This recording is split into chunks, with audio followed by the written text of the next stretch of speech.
আসসালামু আলাইকুম। আলহামদুলিল্লাহ, আজকে ছোট্ট একটি ভিডিও আপনাদের মাঝে শেয়ার করব। আমি এই উপরের ঘরে মোট 50টা পাখি রাখি, সেখান থেকে 15টা পাখি আমি বিক্রি করে দিই।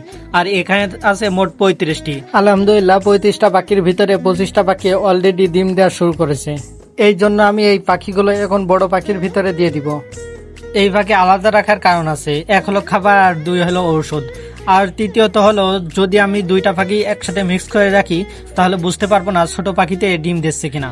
এই জন্য আমি আলাদা আলাদা ভাবেই রাখি। আর এখন যেহেতু ডিম দেওয়া শুরু করেছে, এই জন্য আমি একসাথে মিক্স করে দিচ্ছি। আমার এখানে আরো 80টি পাখি রয়েছে, তাদের বয়স আছে 39 দিন। আশা করি 4-5 দিনের ভিতরে এরা ডিম দেওয়া শুরু করবে। আমি এই 50টি পাখি কিনে এনেছিলাম, যার কাছ থেকে নিয়ে সে বলছিল এই পাখির বয়স 25 দিন, কিন্তু বাড়ি নিয়ে আসার পরে বুঝতে পারলাম এই পাখির বয়স 15 দিন।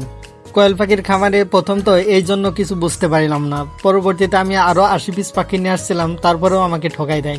মোট 2 পারে আমি ঠকে গেছি। এই জন্য আমি আর পাখি কেনার সিদ্ধান্ত বাদ দিয়ে দিয়েছি যে আমি পাখি আর কিনবো না।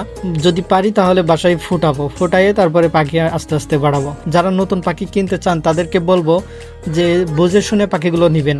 আপনার যদি কোনো রিলেটিভ থাকে যে পাখি চিনে, বয়স কত, পাখি দেখে বুঝতে পারে, এমন একজনকে নিয়ে যেই পাখিগুলো কিনবেন। আর যারা পাখি বিক্রয় করেন তাদের উদ্দেশ্যে বলবো যে আপনারা মিথ্যা কথা বলে পাখি বিক্রয় করবেন না। আপনারা সঠিক বয়সটা বলবেন।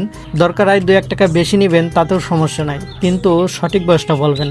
যদি সঠিক বয়সটা না বলেন তাহলে আমাদের অনেক বিভ্রান্তির ভিতরে থাকতে হয় যে আপনার বয়স হিসেব করলে 70 দিন, 75 দিন, 80 দিন হয়ে যাচ্ছে, তবুও ডিম দিচ্ছে না, অথচ পাখির বয়স হয়নি।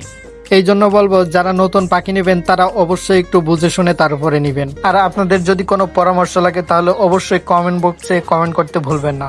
আমি আপনাদের প্রত্যেকটা কমেন্টের রিপ্লাই দেওয়ার চেষ্টা করব।